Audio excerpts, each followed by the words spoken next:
Yeah.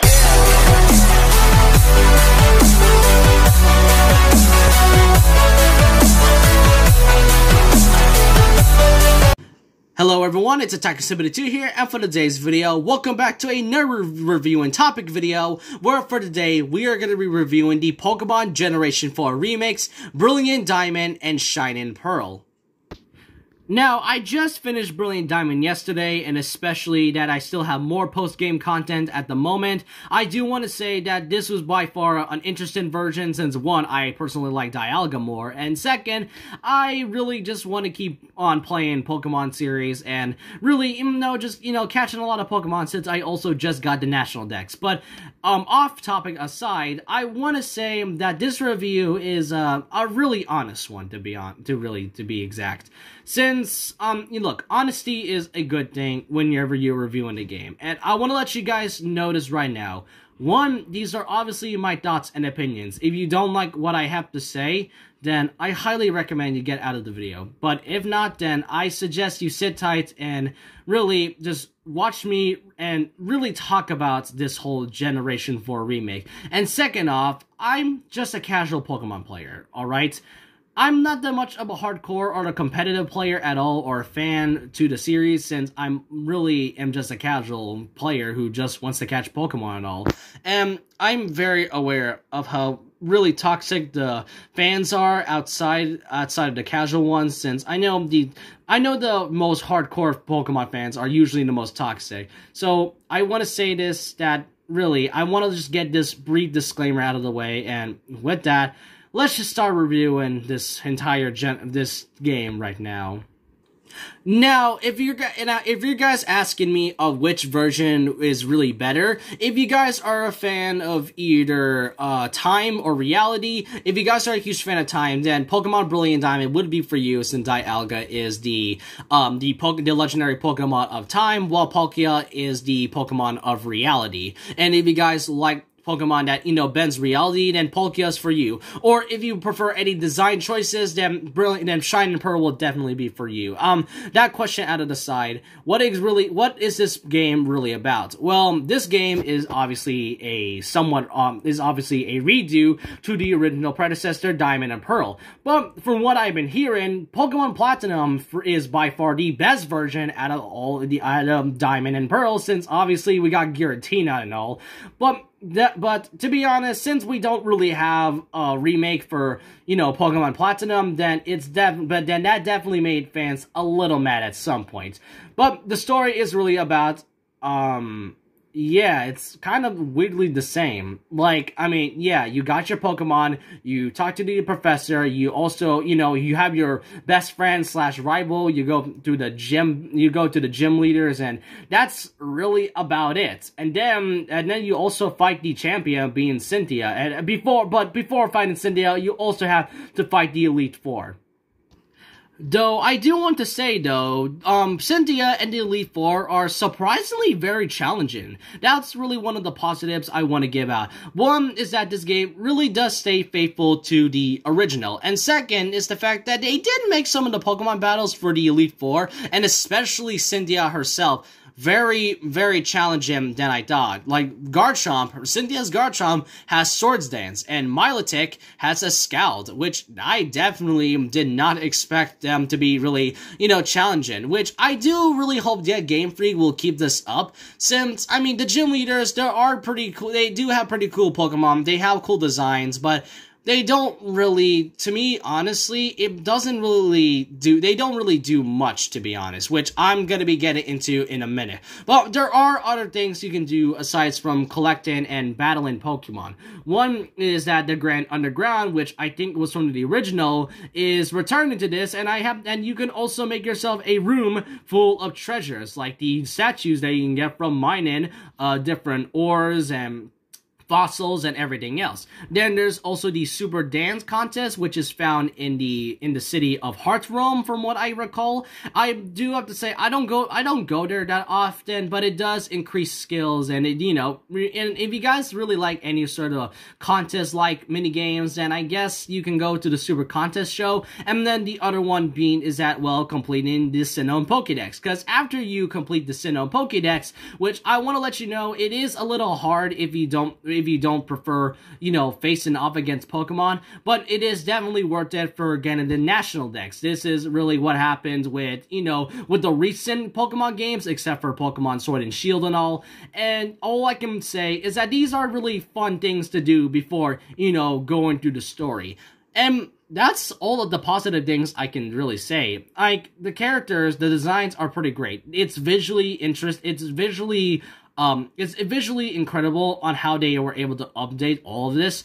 And also, I mean, obviously, if you prefer any sort of version of the legendary Pokemon, then you can definitely either get Brilliant Diamond or Shining Pearl, or possibly Platinum, even though they don't have a remake of Platinum. You can still get Giratina in any of these versions. But now we kind of just get to the negatives. One of the few gripes I had. One is that, despite the game being visually stunning, it is sort of bland. Like yes, it's visually amazing, but as you go on through the gameplay itself is pretty much a simple Pokemon game. You fight Pokemon, you catch Pokemon, and then you face out against gym leaders, all the things around, and that's kind of just about it. And it really gets boring for a while once you get through the story and everything else. I mean, that's really one of the few things. And yeah, and the second one was the story. The story itself is, I don't know. The story is like all over the place, to be honest. Like the first thing is that you meet the professor, and then Don or Lucas, depending on which of the character you choose, and then, you know, you meet Barry, and then you see Barry, and then after that you gain your Pokemon and wanted to become the champion to, like, fighting Cynthia. And speaking of Cynthia, she herself doesn't really do much in the story. Now, she's one of my favorite characters in the Pokemon series. I think I remember watching the Pokemon anime, and I remember her being one of my favorite characters, especially Garchomp. But aside from her being the champion, Cynthia herself doesn't really contribute that much to the story. I mean, yeah, she does research legends about the legendary Pokemon Palkia or Dialga and all, but that doesn't really make any sense. Plus, I mean, I was gonna say in the beginning that this game does contain spoilers, but this game is like, oh, I don't know, almost 14 years old, so what am I trying to say about spoilers and all?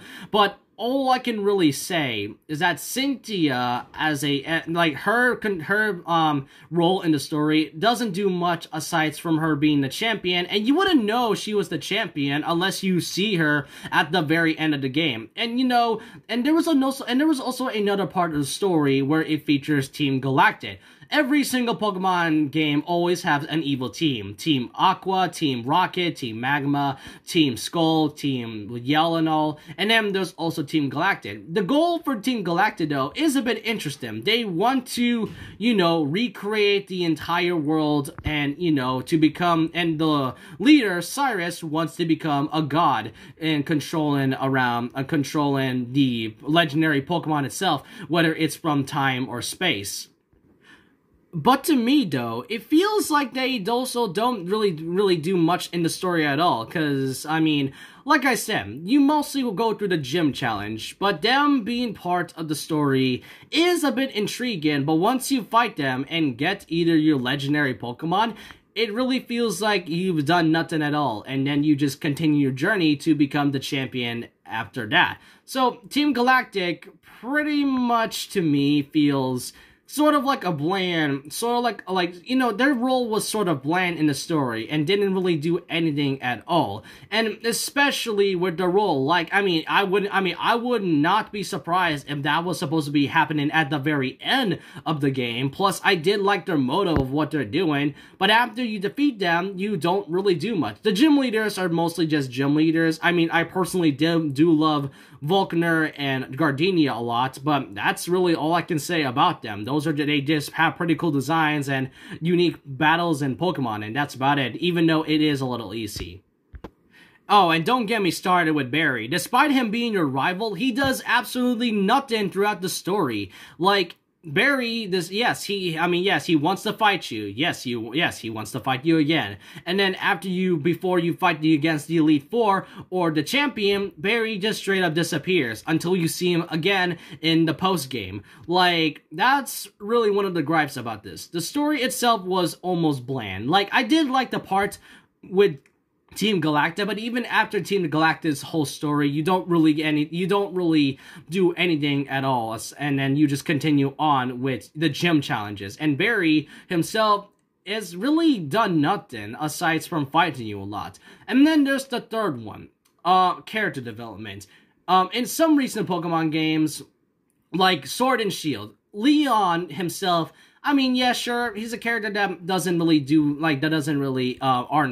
isn't really good with directions. Then there's Hop, who to me is sort of one of the most interesting rivals. He did have some character development, and especially Bede. He almost had some character development, and he was almost the perfect rival in my opinion. Then there's Marnie, who doesn't contribute much, and that's about it. That's really what's been going on, and that's a weird pattern, given how Barry himself doesn't also do anything.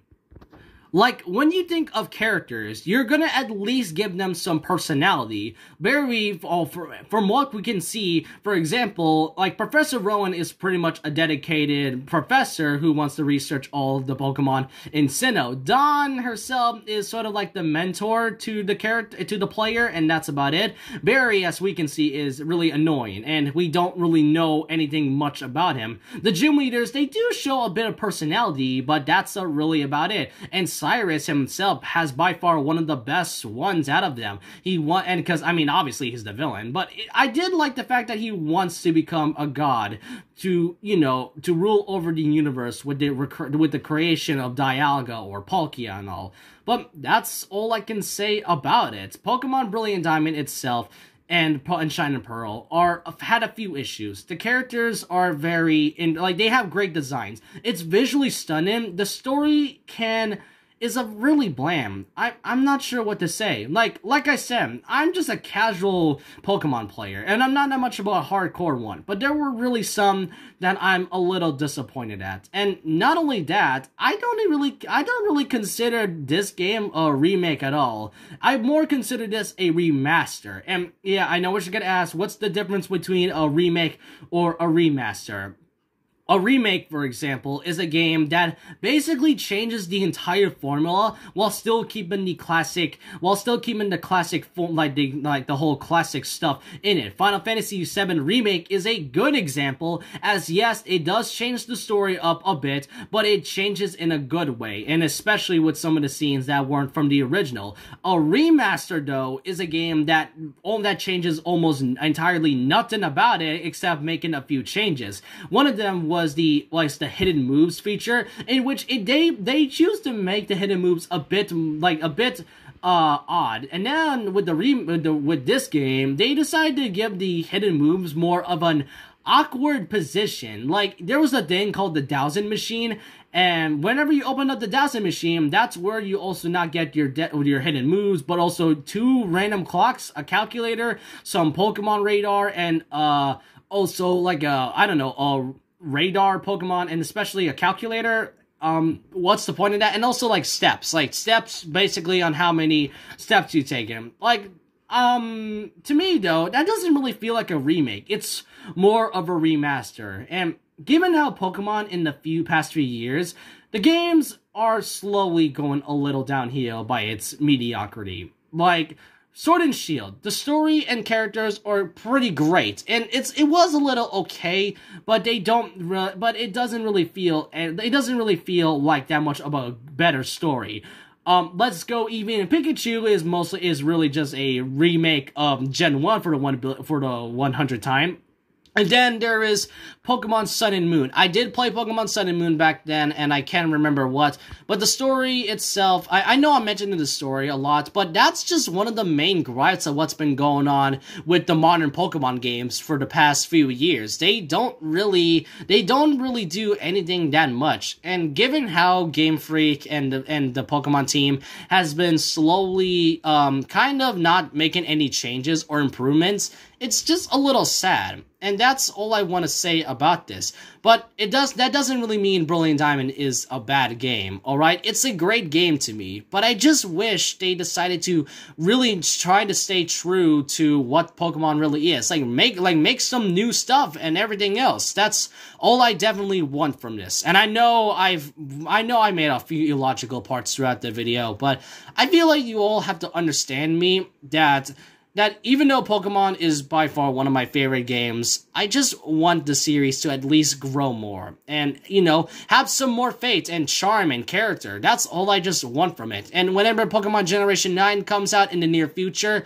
I just hope they decided to, you know, at least take some advice from the fans and update the story more and give more character and personality to the ones that are contributing to the story, and even make one better that is actually unique to the rest of the games. I know that's not gonna happen, but I just hope so in the future.